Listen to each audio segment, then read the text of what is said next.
Hello, hello. Here we are again. This is the 52nd episode of Sunny Side Online, Sunny Side Sports Tape with Jeff Walker, who's the president. And we're going to talk about sports. There's so much happening. But first, we want to give a shout out to our sponsor. Take the show and tell us about A Rocket. Well, as the sponsor of this fine show, A Rocket Moving and Storage, an established moving company since 1959, second generation owner, DeAndre Sam, as we do office, we do residential, we do commercial, intrastate and intrastate moves, well known here in the city of Houston, have been doing business downtown, Woodlands, Cypress, all over town. Anytime you need a move, call us, 713-748-6024. Located in the Third Ward area off of Yellowstone and Peerless. We have a 62,000 square foot warehouse. We have a 52,000 square foot warehouse, and we have climate control, and we can entertain any of your moving needs. And we have lots of references. Give us a call, DeAndre Sam, Philip Green, 713-748-6024. A Rocket Moving and Storage. And I just wanted to say, A Rocket helped to make my life a whole lot easier. I had to move my daughter, my 20-year-old daughter, and if you all have 20-year-olds, you know it's a whole lot of stuff. And they was able to work with her and talk with her, and so I didn't have to, and they made it much easier for me. And I'm in my new place, and she's in her new place, and we are very comfortable. And we thank you, A Rocket. Thank you. Thank you very much. Me, we have a lot to talk about in sports. And we want to invite one of our guests that has been with us so many times, and we appreciate it. Jake Hicks, tell us about yourself in the world. Hey, happy to be back on the show.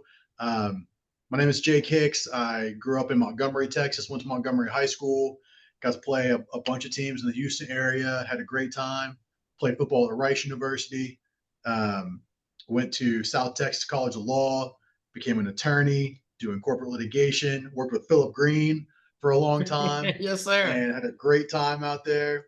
And now we've since moved on to bigger and better things. And I'm still an attorney down here in Houston. As you can see, there's a bunch of buildings back behind me. But I do commercial litigation by day. And then I like to watch sports and talk about sports at night. So I appreciate you guys having me on. Well, thank you. And thank you for every time that you've come on and shed that sports light to us, and we appreciate it. I want to talk about the NFL first, Mr. President, because we are in our 5th week of NFL, and there are a few surprises. I want to ask you and Darrell General about what you all see as the surprises. I am not surprised, first of all, that Russell Wilson has been removed. He's 36, 37 years old, and he's got that good woman in the background, and hey, he got his mind on other things. So he's not hungry in a position. Darrell, DG, what you think about that? I think that Vegas is having the time of their life. Because in the NFC, of course, you still have the Eagles, 49ers, Lions, and Tampa Bay on the top of their division. But in the AFC, besides the Bills, I don't think there was a lot of money on the Chargers instead of the Chiefs. I don't think there was a lot of money on Aaron Rodgers having the Steelers on top instead of the Ravens or the Bengals. Of course, we take into consideration Joe Burrow being hurt. And who thought that Daniel Jones was going to lead the coach to a 3-1 record? So in the AFC, it's all surprises, and Vegas is making money, and all those people who put, and of course it's early, it's only a month in, but when you see those teams at 3-1, and then your other teams like Baltimore 1-3, even before Lamar got hurt, there's a lot of money that got lost. If you bet against the house, you're smiling right now. Phil, jump in. Phil. Well, I mean, the NFL is the NFL, and I always like that acronym, NFL, not for long. Nobody stays on top forever, and nobody loses forever. So the parity is so strange. it's still gauging the system of what's going on in different divisions. Injury's going to play a part, as always, on who stays up where, and we'll just give it a little few more weeks. You know, I think the bye weeks are starting to come in now too, so that's going to give some teams a chance to rest and some teams to reevaluate trades, waiver wire, all that good stuff. So, hey, but the NFL is one thing. If it's not else, it's entertaining. That's for sure. For sure. All right, Jake, what's your opinion? Man, it's been a wild season in the NFL. Two things that have really surprised me. One is the amount of like lower leg and Achilles injuries, like knee, calf, Achilles, ankle, foot, like from the knee below has just been a nightmare this year for the NFL. And I don't know what the cause is, but a lot of players have had either an Achilles tear or a calf strain or something, or they're a patellar tendon, something going on with their lower leg. And it's been happening a bunch, and I don't know what the cause is. If it's not tackling in practice, or guys just not training as hard as they should in the off season to take that kind of pressure. Who knows? Because it's one thing to run around on air. It's another thing whenever you're taking contacts, and that puts a lot more pressure on your lower legs and stuff. The second thing I've been really surprised with is, for some teams, Cincinnati, for Houston, the low quality offensive line play, not athletically, but mentally. I mean, the Texans had at least 3 plays last weekend where offensive linemen went the wrong direction. And it was obvious. Cincinnati had multiple plays where they protected the wrong side, or they did a 6-man half slide protection and slid the wrong way. Washington's had multiple instances where they lost track of the linebacker that they're sliding to in pass protection, and they're not calling crazy complicated plays, or the defenses aren't. They don't have these crazy looks because they can't anymore, because the pass game has been so established. It's not like in college football. Ohio State's doing a thing now. For anyone that's really involved in watching defenses in football, Ohio State is playing a game now where they can go from a 46 bear look to almost a nickel look with the same personnel, because their edges are playing linebacker or playing almost like a safety. In the NFL, they're not able to do that as well, and people are still messing up. So I don't know what the solution is to that, but this year in particular, it seems like it's been really bad, and I don't know what the cause is. But the solution is to get guys to know what's going on, maybe make the calls simpler. Who knows? But those two things really stood out to me so far. I just want to talk about and get input on what you all believe the toughest division in the NFL is. I believe it's Chicago, Detroit, Green Bay, and Minnesota. I believe that's the toughest division in the NFL. And who do you all believe is going to finally end up winning in that? What you think, Jay? Oh, okay. Let me go ahead and go first, since I didn't get a chance on that last question. Okay, let me piggyback on what Jake said. I agree with the lower body injuries. I think it has a lot to do with the fact that a lot of these guys, it used to be back in the day when the starters would play maybe the first quarter, or they played the first half of the preseason games to kind of get themselves in shape, etc. But a lot of these times now, these guys, they're not playing at all in the preseason. A lot of the starters don't play at all in the preseason. So now when you get to regular season, you're not really in the kind of physical condition you need to be in to be able to stand the poundings. So I think that has a lot to do with the lower body injuries. And then relative to the divisions, I say the best division in the NFL right now has to be the NFC West, because those 3 teams have combined for 11 wins. They're 11-5. You have San Francisco 3-1, Seattle 3-1, the Rams are 3-1, and the last place team is Arizona. They 2-2. So they have a combined record of 11-5. Whereas the worst record is the South. That's Houston's division. They combined 7-9. So my surprise team, the Jags being 3-1, I didn't think they'd be 3-1 at this point. So I'm surprised with them. But the disappointing teams are the Jets 0-4. They look like to me that they are trying to get their coach fired. because they have a lot of mental errors, mental problems. I'm like, mental problems. They have mental problems on that team. These guys, they have some of the weirdest penalties. And I'm like, what are you doing? What are you doing? You can't do that. Another penalty, 15 yards. So the Jets, the Ravens sitting at 1-3, that's a huge surprise. Houston surprise, sitting at 1-3. New Orleans 0-4, Tennessee 0-4. Is Tennessee going to win a game this year? So those are the disappointing teams, disappointing teams right now. But the best team is the West, over in the West, over in the NFC. So let me ask you this. Do you think the Texans will make the playoffs? Will they make a comeback? What's the chances of that? You know, they got Baltimore this week. Right. Now, they got Baltimore at a good time. They playing against Baltimore with Lamar Jackson. He's out. He'll be out the next week or 2 weeks. So that's the good thing. At least you're playing them without their star quarterback. So you can probably now concentrate on the running game. But with that being said, if they can get this win now to go to 2-3, then Houston will have a bye week. And so if you go into the bye week with a 2-3 record, I think, and then if you get Joe Mixon back, and I think that that would bode well for the Texans. I think that all they have to do at that point is probably go 8-4 the rest of the way, and then they can get into the playoffs. Yes, they can do it. Will they do it? But yes, I think they can do it. Yes. And Darryl, Woody Marks. I love what opinion? Woody Marks is doing. Running back, the rookie running back, Woody Marks. Oh, he had a great game Sunday. I love that guy. They need to play that guy more. Woody Marks. They need to play him more. He did make a demonstration of his abilities and really showed out. Darryl, you were shaking your head. What you got to say? I'm always a believer in myself or my team.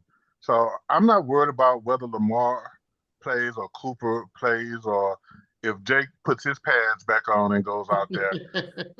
if the Texans can't get it straight, like Jake said, if the linemen can't go in the right direction, then we can all line up and go out there and beat them. They have got to play a better brand of football. And don't concentrate so much on your opponent. Your opponent is going to be who your opponent is. But your biggest opponent is yourself. If you can't get it straight, if CJ can't hit open or have time to hit open receivers, if you can't open holes for Woody Marks or Chubb, and I totally disagree on Mixon. There's something going on with Mixon that they haven't revealed yet. But for them to be so hush-hush and we don't know that's something that's going on with that. But so that's why I sort of disagree with the president. I also disagree with the NFC West. Stats are just part of the equation. I know that they're 11 and whatever you said, but I wouldn't put a single red cent on any one of them to win the Super Bowl. So I don't know if they're the best division. That right now they have the best combined record. I'll give you that. I totally agree. But as far as it being the best division, nah, I can't agree on that. Got to give the AFC West some consideration on that one too. The AFC West combined, they're combined 8-8. Doesn't matter. It doesn't matter. Yeah. They will cannibalize each other and they will beat teams outside their division. You got the Chargers, you take them against anybody. You got the Chiefs, we know who they are. And we got the Broncos, which is really a surprise team that's gonna give everybody a challenge. You saw a little bit of that. And the Raiders are no slouch. They're not gonna be threatening anybody, but trust me, the AFC West is not a division you just want to sneeze at. Forget what the combined record is. Look at what they really can do. Understood. We're going by what they have done up to this point this season. That's what my smoke and mirrors, Jeffrey. Smoke what and mirrors mirrors. up to this point. Huh? Yeah, that's true, but it's smoke and mirrors, bro. Okay, I'm just saying up to this point. I understand. Up to this point. Okay. Yeah, but I'm not talking about just up to this point. I'm talking about on the average, who is the most competitive. That's my opinion. The AFC West is a surprising division. It's better than the record says. But you are who your record say you are. But let's just be real. As we go on, we'll look back on this one and say, okay, that was right or it was wrong. Yeah, I think Green Bay, Minnesota, Detroit, Chicago, they'll get 3 teams to the playoffs. And hardly ever any other division will do that. I don't see the West doing it. Maybe the Rams will make it. I don't see Seattle. Well, you basically said that whole division to be in the playoffs, Carl. You pretty much said the whole division of the AFC, NFC North. You think that? Well, I said 3 teams. I said 3 teams, and 7 teams go to the playoffs. So and of course the division winner goes. So that's 3 more teams, and But then who you one. leave out in the North? Who do you leave out? Well, that's remains to be seen. Oh, okay. I'm going to Okay. pick Minnesota is going to not be in there this year because Okay. I believe Chicago going to make it. I believe Detroit going to make it, and I believe Green Bay going to make it. Oh, okay. Even though they tied with the Cowboys, but I still think. But it's still early yet, guys. Yeah, So we all agree on that. yeah. Last week, I think I told Jeff, you know, it was irrelevant to pick them. Yeah, Probably not right. until halfway through can we kind of get a gauge of where they're Yeah. going to end up. So we still got a lot of football to go before we can tell anything. Agreed. Jake, in college football, what has shown up so far? Colorado's not too good this year, doesn't seem like. Yeah, you know what's not shown up, man. You know what we haven't seen is a Heisman winner. Who's the front runner to win a Heisman? I don't know. Every time someone points out one, it's like a curse. Someone says you're a Heisman front runner, and then you have a terrible game. And there are some great stories that I like. I like Ole Miss's quarterback, Chambliss at Fair State, who is now doing a pretty good job leading that Ole Miss offense, which is a tough offense in a tough conference. But man, other than that, Ohio State is a monster just because they still have depth everywhere. Alabama is playing a lot better. They've matured a lot since that Florida State game. They took down Georgia. They might be a stalking horse favorite now at this point in the SEC with the way they've put together their game. But in this day and age, what does that do for playoffs and your seeding? I think a big test coming up for the college football landscape is going to be Indiana at Oregon. Indiana plays good football, but when it comes to playing a big, physically big defense, they have some problems. Against Iowa, they had some problems. But if not, they just run over everybody. So who knows? But I think in college football, the biggest surprise has been, I don't know who's going to win the Heisman. I think Vegas is really enjoying that one because that's a mystery every day, all day. And I will say I have been really impressed. I do think, a Rice alum, I think the American Conference has done a pretty good job this year of showing itself to still be relevant in this, Power 2 conference environment that we're in. Teams taking down Arkansas and Oregon State and a bunch of traditionally power conference teams. So I think Tulane, Tulsa, there's a handful of teams in the American Conference that are playing well. So I've been happy with that conference. But yeah, guys, who are the top 5 teams in college football? Do we know? Jake? I'll let you. You're the college expert. I mean, yeah, Ohio State is up top. Yeah. Right. Oregon is up top. We're going to have a winner of Indiana, Oregon. If it's Oregon, they're going to stay, number 3, number 2. Georgia's going to fall. Everything's going to get shuffled around. Yeah. But, I don't know. Alabama might be a top 5 team at the end of the year. Who knows? Florida State might sneak in the top 5. Oklahoma's playing pretty well. But yeah, Miami. Yeah, I mean, you got Ohio State and you have Oregon. Penn State's probably going to stay a top 5 team just because of politics and no one knows really where to put them. But they're 1-20 versus top 5 teams, 1-21. Yeah. And so so you keep them in the top 5, but are they ever going to be a top 5 team? Who knows? So did we crown UT too early? Did we put the crown on Arch's head too soon? And the expectations for the Longhorns season? Did we give them too much credit? Or what's going on up That's there? pretty apparent right now. Yeah, Arch is in the modern day and age, it takes a lot to be a really good quarterback. Oh yeah. And part of that equation is physical gifts. Another part of that equation is is an offense that works for you, both physically and mentally? Is it one that you understand, and are the coaches calling plays to help you get those things done?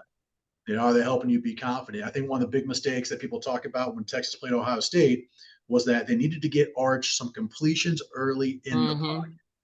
And what they did was they decided to get him some completions early by moving the pocket. And for anyone that's ever played quarterback, I did it on scout team for a couple of times. But for anyone that's ever played quarterback, the way you read a defense is very different when you're in the pocket versus when the pocket's moving. He was missing them wide open. Yeah.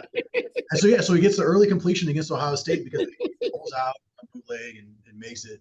But then when he's in the pocket, everything looks different. Ohio State didn't do him any favors.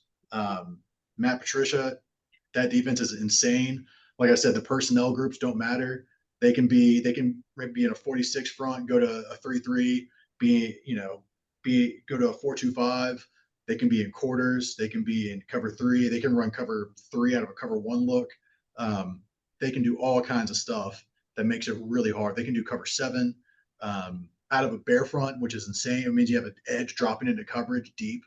They do crazy stuff, and they didn't help him. But yeah, I don't think the thing I'm not convinced about is seeing Arch play against Sam Houston and having a day. Because I love Sam Houston. It's close to my home, but that team has been completely upended and rebuilt in the offseason. Yeah. So it's not, Sam Houston 2 years ago was a really, really good team. And this year they just haven't developed that much. So I'm not that impressed by it.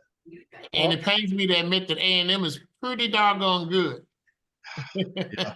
All right, guys, we'll keep paying attention to see if a Heisman candidate shows himself and keep up with the dozens of who's at the top of the game in college football.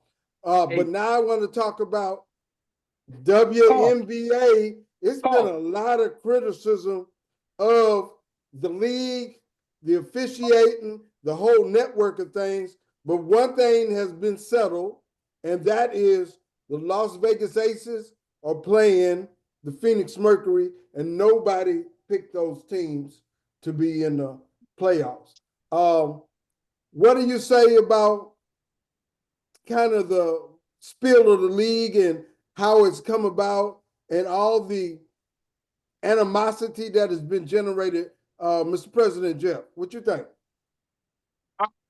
Before we talk about that, we was on football. I just had one more thing left to say on football. Let's talk about SWAC, baby. We'll talk about the SWAC. PBU, baby. PBU's in first place. How often does that happen? At any time of the season, it's PBU in first place. So PBU is sitting in first place in the Western Division of the SWAC, 2-0, 3-2 overall. So my hats off to PBU, man. So I have to talk about that. Over in the Eastern, you have Alabama State. Them along with J State and Bethune-Cookman, they're in first place. But I gotta say, get my hats off to PBU, man. Congratulations, PBU. I'll take it. Now we're talking about the WNBA. All right, now the WNBA. All right, you have the Aces. The Aces barely got by the Indiana Pacers, the Fever. The Fever is playing without their best player, Caitlin Clark. That's debatable whether she's their best player. I was going to say that too. That is debatable because I'm seeing something with that Sims girl. That's debatable. But they really had the Indiana Fever gave them everything they can handle. Everything they can handle. And then the game went in overtime. Game 5 went in overtime. And the only reason why the Aces probably won is because one of the Indiana Fevers, one of their best players, fouled out. So I got to give the Fever a lot of credit. They gave the Aces everything they can handle. So now the Aces are now in the finals for the 3rd time in the last 4 seasons. So they're going to have to bring it. They're going to have to play better against the Mercury than they played against the Indiana Fever. So looking forward to seeing that series. And then over here you have Phoenix. They won. They beat the #1 ranked team, the #1 seed. The team that was #1 all season. The Minnesota Yeah, Lynx. you know, Natasha Collier got hurt though. Okay. All right. Well, they knocked them out 3-1. And so you got the Mercury versus the Las Vegas Aces. So that should be a very interesting finals. So I'm looking forward to that. Yes. What about all the controversy that they've been talking about? They've been talking about the officiating. They've been talking about the ineptness of the commissioner. And I've heard a whole lot of things. And coming into collective bargaining, it's going to be a tough road to hoe. DG, you got any opinion about that? I like I say, I like to refer to myself as like the everyman when it comes to certain sports. I'm a sports fanatic, but I'm fanatical about certain sports, and the WNBA just doesn't hold it for me. Without the the disagreements between Angel and Caitlin, you know, say what you want about Caitlin and her overall athletic ability, but what she brought to the game was awareness more than her skill. She some people say, oh, she's the Jordan, or she was going to be this or that. But that's not what I saw. What I saw was she got bumped by Angel in college, and just a bump on the court, all of a sudden, that went viral.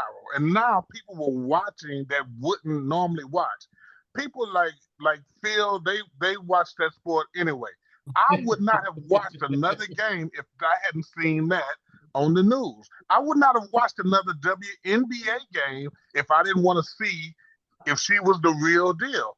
I wouldn't have watched it. And since she's been gone, it holds no value for me. I will watch the finals if I see that it's going to be interesting and competitive. But that's Caitlin Clark's true value to the WNBA.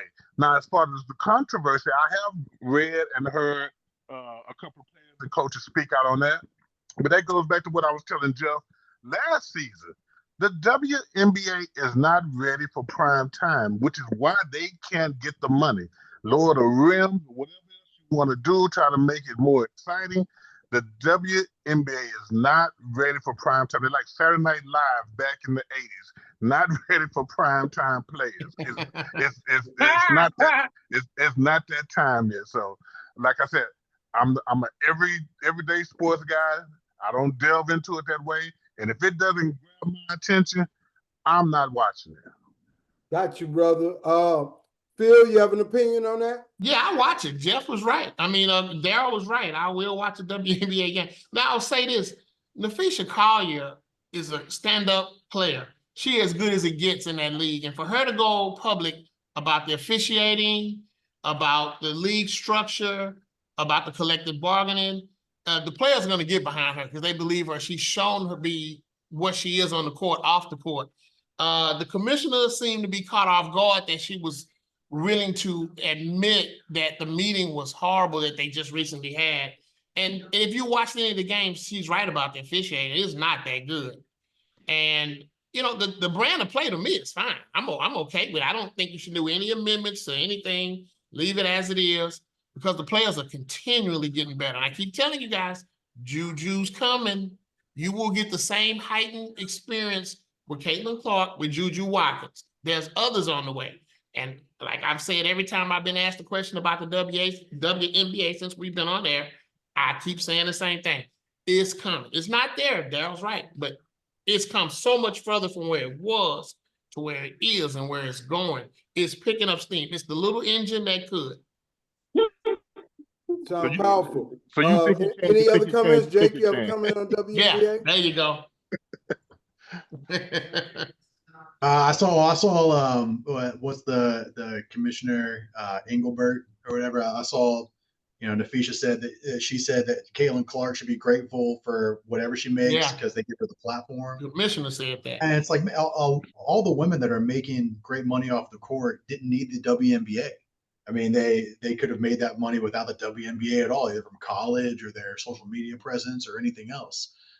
You know, the promotion the WNBA gives you almost hurts because it takes away time and energy and effort from poor officiating and other problems you have on the court.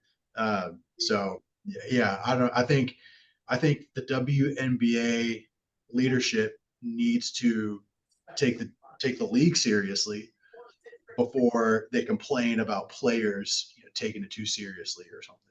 And the money can be there. It's just they're going to have to share more of it, which I don't think that they want to do. But that's just the way it is.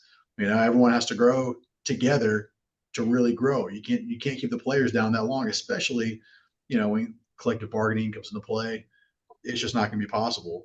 And so they just need to buckle down, probably replace the commissioner, give a statement over the course of the finals. But, I think her time is probably, they need change at the top for a new type of WNBA coming out of the new NIL era of college sports.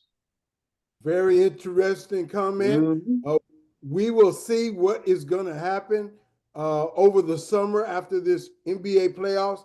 Do we have a choice for who is going to win the championship? I am LA. I think Las Vegas. Las Vegas with Aja Wilson is going to win.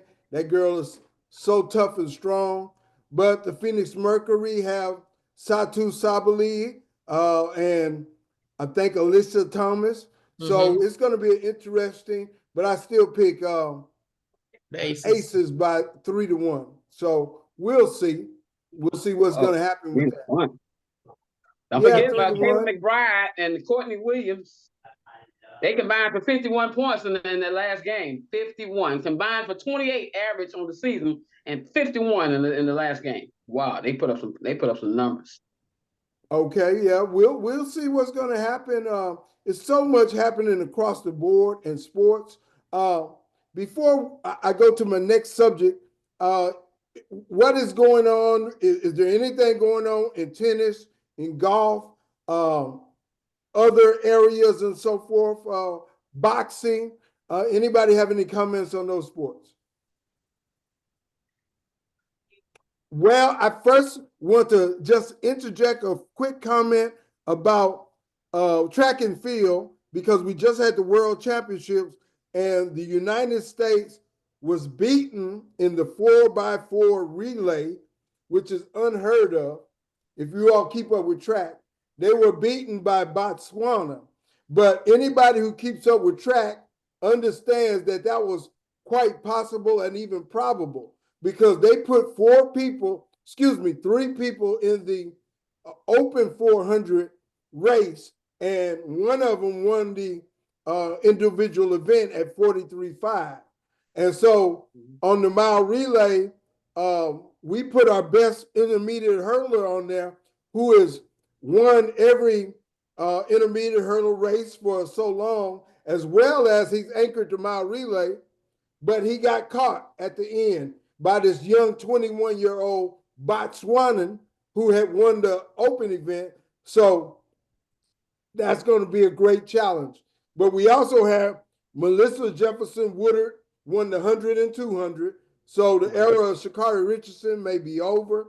Gabby Thomas may be over, because the new girl has solidified herself as the fastest out there.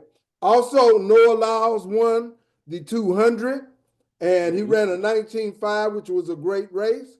But other than that, not too much extraordinary happened.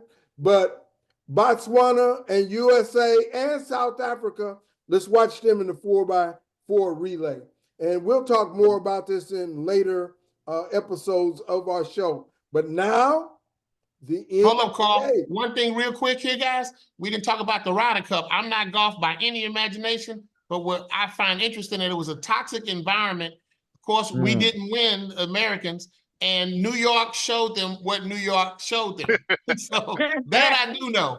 I want to share that with you guys. Details on what you're talking about? I understand a little bit about it, but can you give details? Well, I mean, they just basically gave the British team a hard time. I mean, talking during the swings, and, Rory McIlroy had to basically give him the finger, cuss him out. That doesn't happen. Golf is a gentlemanly sport, supposedly. So we got beat in the Ryder Cup. We play the Europeans, and they put it on us. That much I do know. and somebody threw a drink at one of the players. Yeah. Jake, you know what happened with that? No, it was yeah. Apparently, they made the prices so high that the only people that showed up didn't care what happened to them. That was the problem. You make the prices to a certain point, and then only these wealthy idiots show up, and they don't care about police or get in trouble or anything, and so you get stupid stuff like this. And I don't know. I know there's a bunch of people calling people out, throwing drinks, all kinds of stuff. But it's not a good look. So Europe beat the United States in the Ryder Cup, and the Ryder Cup is America against other teams. Is that correct? European team. European team. Yeah. And where is it held? It was held in. It was in New York this time. They move it around. Bethpage Black is where it was at. That was in New York. Bethpage Park, the Black course, which is the hardest course, one of the hardest courses in the world. Okay. Extremely prestigious. And amazing. With this one, if I remember correctly, President Trump came out with the American Ryder Cup team when they came out. That might have caused some animosity, but is it that who did they throw the cup at? Wasn't it the guy's wife, the American player's wife? Who did they throw the beer at? Anybody know? Chaos. It was a toxic environment all the way around. There were multiple incidents. Yeah, which beer? Yeah. Okay. Well, I mean, the thing that I heard that was most prominent call was the MC actually leading the gallery to heckle and curse at Rory. They had a chant. Yeah. Saying "F you, Rory," and this was led by the hostess, by the MC. So like Phil said, it was just totally out of hand. It doesn't belong to any sport, let alone golf. It was just a total fiasco, and I wasn't watching it, but when the news came out again, like I said, I'm every sports fan. You show me something like that, then I'm turning to the channel to see what's going on. Jeff, take over for a second. I got something to do. 1 second. Jeff, take over. Okay. Hey, hold on, Jeff. I got one thing. So Carl asked about boxing, and I got to shout out one guy. Darius Fulgham. Okay. He's 14-1, Houston native. He's a student at Prairie View right now, a nursing student at Prairie View. My man Nate Griffin on Fox just interviewed him last night for Fox Local. But he's 14-1, just had his first loss earlier this year, and is fighting again in November against David Stevens. So on the Ortiz versus Lubin card in November. But a really promising boxer. He's 14. He was 14-0 with 12 knockouts, and then goes and fights a guy whose name I can't pronounce, and loses by decision, but has some knockout opportunities. And then is now getting his next fight right now. But dude's fighting out of Houston, Prairie View A&M student.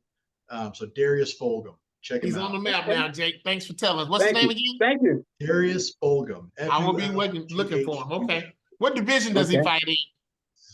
Middleweight, I think. Oh, middleweight. Okay, yeah. You got to bring it in that division. Okay. Yeah. All right, let's move on, guys, to baseball. I'll call you back. Yeah, I'm back, brother. Okay, go ahead. I heard the last statement about the boxing, and he's a middleweight. His name is Darius. Okay. All right. So we got somebody to look for.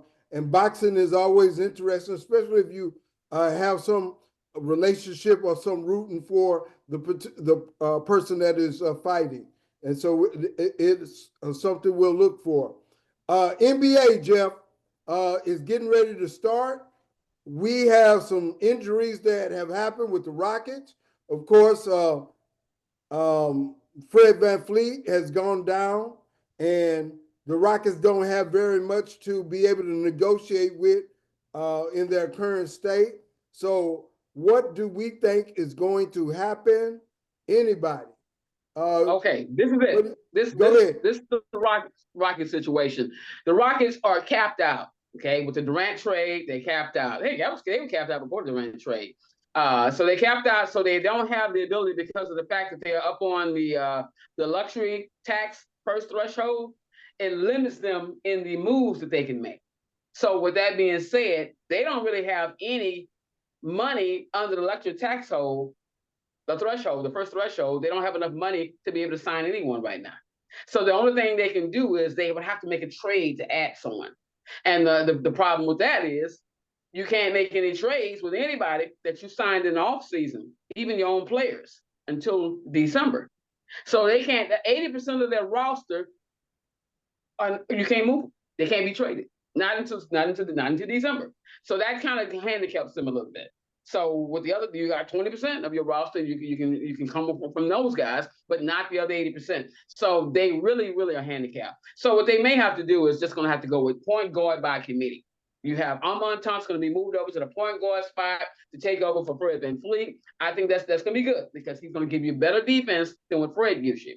And then I think that he's going to also give you a little bit more overall as far as a spark. Now, the question is going to come down to who's playing behind him.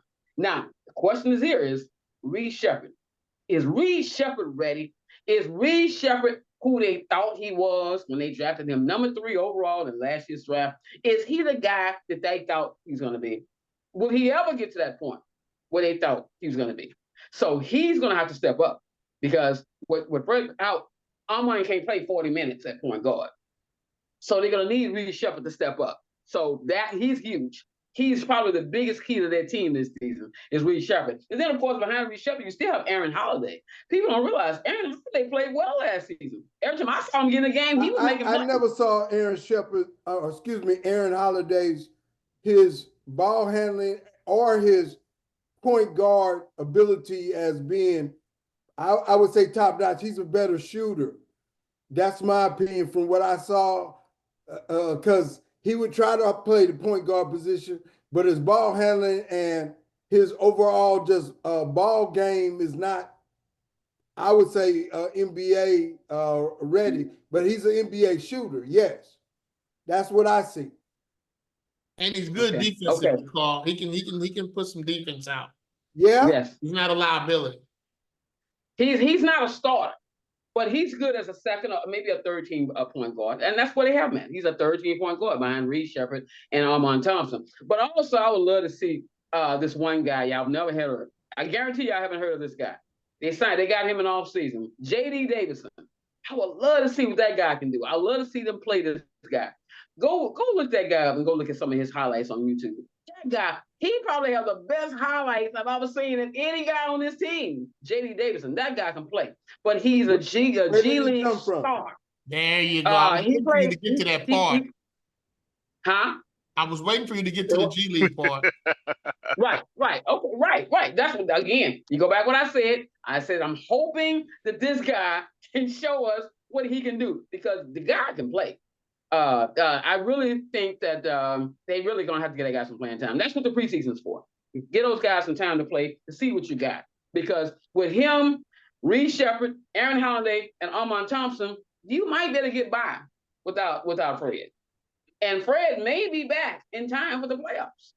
So with that being said, they may not have to do anything right now as far as that point guard spot. Just go ahead and let everything play out and see how these young guys perform. And then take it from there and come December when you can make trades. Okay, when does the NBA preseason start, Jeff? Preseason start next Monday. Houston plays Atlanta next Monday. Okay. When is the first game of the year? Who knows the best first game of the year? I didn't look that up. I think it's October 21st. That sounds about right. Okay. Well, that sounds like something to look forward to. I still pick until anybody beats them, Oklahoma City is still the team to beat. And I think they're going to win maybe 65 games this year. I think the Rockets are number 2, just as they were last year. And I think Denver's number 3. So we'll see how it go. I think the Lakers are number 4, though. And I think Dallas can be number 5, but we'll see how that goes. There's a lot of ifs, ands, and buts as to how things go. But I think the first 3 are pretty solid in that context. Don't and in count the out the East, Golden State.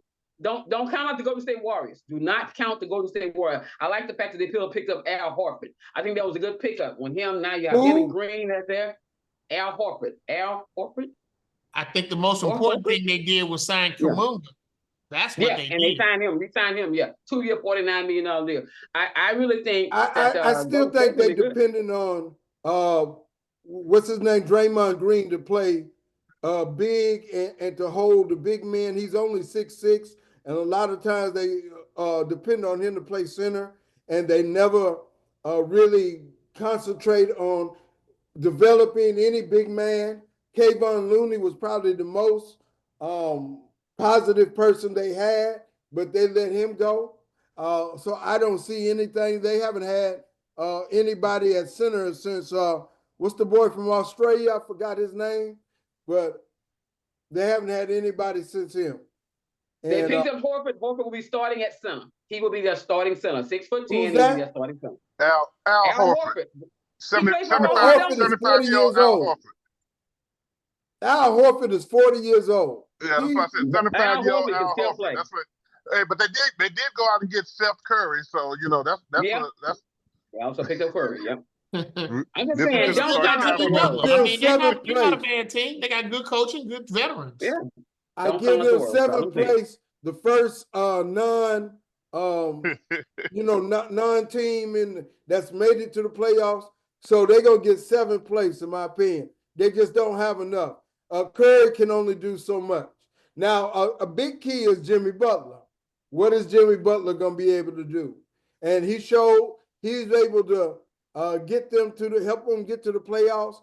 But it's going to come to more than what him and Steph Curry and Jimmy Butler have. It's going to be a little bit more. And look at all the other teams that's going to be trying to improve across the board.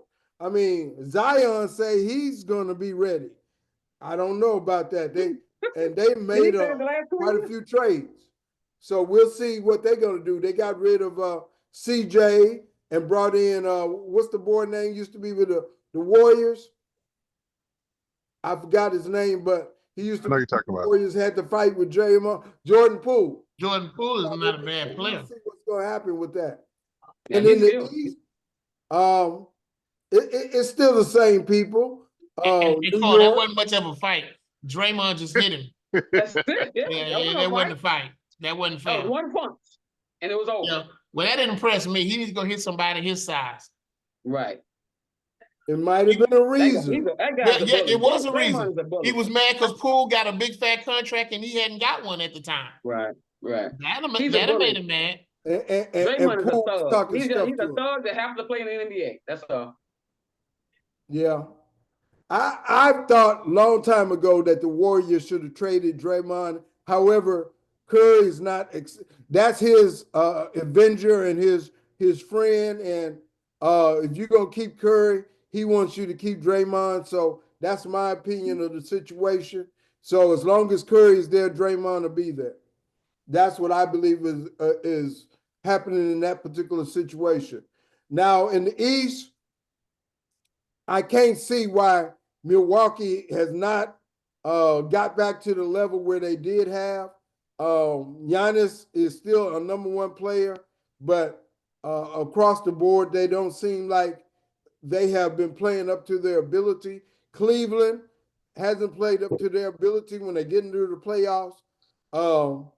New York kind of overachieved, I thought, but they are close to that good. But I don't know. Boston without Jason Tatum, they're going to have a fallback, but he might be back for the playoffs. We'll see what's going to happen with that. But the NBA is always interesting. Now, this is the thing that I heard. Adam Silver says they are looking at incorporating the NBA with the European and those other leagues to have a world champion kind of event. I heard him say that. And now I also heard that they are talking about changing the All-Star game to the American players against the world players. that would be a very interesting thing. Mr. President, Jeff, can you comment on those two things? Yeah, well, yeah, that's a done deal. That's pretty much a done deal. Them having the latter part of what you said, that's pretty much a done deal. But yes, they are trying to do that. The earlier part of what you said, they are trying to do that. It's all about globalization, and the more globalization you have, then the more money that you can generate, and then the more money you can generate, the more money you can pay the players. So quite naturally, the players going to be for it because it's more money for them. It's more money for everyone. So with that being said, yes, it's going to explode even more. David Stern did an outstanding job. When he took over as the commissioner of the NBA, that guy did an outstanding job marketing this league. And because of him, that's why the reason why the NBA is where they are today, because of his efforts. So, but they could globalize it even more, and that's what they're going to do. And the money's going to explode. I just say the escalating salaries, I wonder if it's ever going to cause a kind of a pushback from the fans and the owners that they are making so much money. And, you know, you got situations like Kawhi Leonard and different players not playing up to their, you know, giving full effort. And, you know, the older players sometimes complain about that. But we'll see what's going to happen with the NBA is getting close. One of the most exciting times of the year. So we are at the end of our show. This is our 52nd episode of Sunny Side Sports Take with Jeff Walker. Jeff, go ahead. Real quick, Magic Johnson said that one of the major issues with the NBA today is load management. He says back in the day when they were playing, he said, man, we played 82 games. He said, but now everybody is on this load management. He said, you have situations where a team come to town and you got fans buying tickets because they want to see these guys play, the star players. And neither one of their two star players are playing. They both sitting out on load management. He says, you know what that does to the fans? To know that they go out and spend hundreds of dollars on these tickets and they don't even get a chance to see the favorite players because he's sitting on the bench with load management. He says that's killing the league. They got to stop that. Play the 82 games. You're getting paid to play 82 games. Play 82 games. Unless you are injured, you play 82 games. You don't sit there, well, I'm tired. I'm not. How would you taking a day off. Address that? And have they done? I know Adam Silver tried to address that. What ways can he address that? That's going to be now, one thing they did to be eligible for postseason awards, you have to play at least 65 games. That helps. Yeah, that helps. That helps. Yes. So NBA is always interesting, but I say this argument again, and the last Olympics kind of proved it. The international players have caught up with the NBA, and if it wasn't for Steph Curry, we would have lost that game. Yeah, so we would have. I was proven right, and you're all saying that they couldn't compete with the top NBA players was a farce. We know that, and be careful if we don't win another Olympic game or, Olympic championship. That would be very interesting. But we've already lost the 4x4 relay, which we always dominated. So things are changing across the world. And everybody across the world is seeing how lucrative and fascinating sports is, and especially for their hometown fans. Botswana has made it a big event that they won the relay, and they have made it an international event. And a lot of teams, if they get a chance to win the Olympics, they'll over the United States. That'll be a total proud moment for them, and they'll use that for publicity. So we'll see. It's becoming totally international, and we'll see how everything goes. Last statements, anybody? Yeah, let's talk some baseball. You got right now, you have the New York Yankees up 4-3 against the Boston Red Sox. They're in the top of the ninth inning. It's 4-3. They just scored in the last inning to take a 4-3 lead. Right now, the Red Sox are up 1-0 in that series. So right now, the New York Yankees have a chance to even up that series. Then of course you got the Reds versus the Dodgers. The Dodgers up 1-0 in that series. You got the Guardians versus the Tigers. That series is tied at 1. You got the Padres versus the Cubs. Cubs won that last game. The tied series at 1-1. And then tomorrow you got the Padres against the Cubs again. So that should be a very interesting series, that Padres-Cubs series. But right now, it's heating up. This is my favorite time of the year for baseball. I'm going to be honest with you. I never thought I would admit this. But I don't really start watching baseball until the latter part of the season, and then they go into the playoffs. That's when I really get interested.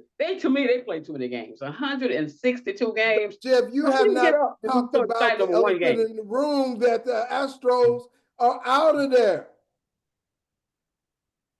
The Astros are totally out of there. And the Astros didn't play this season, Carl. The Astros did not play this season. What you saw all season long was the Sugarland. What's the name of the team? Space Cowboys.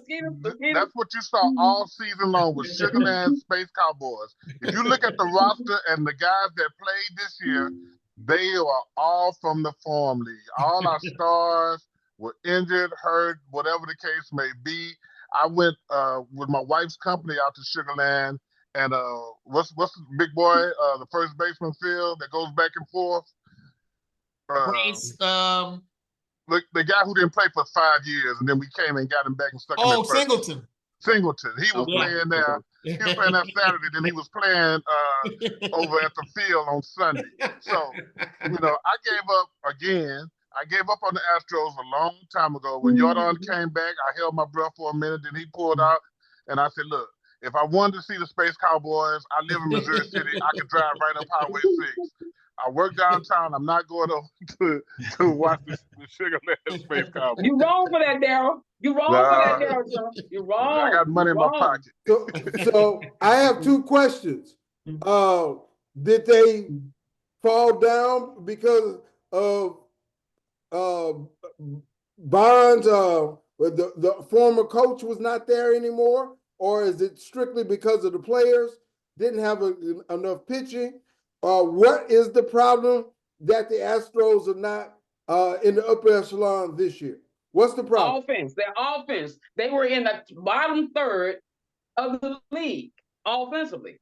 There were 21 teams that scored better than they did. But like Darryl said, a lot of it's due to the injuries. You got the AAA team playing, so a lot of it was due to injuries to key players. Dusty, you could bring Dusty back. He couldn't have done nothing. You could have brought AJ back.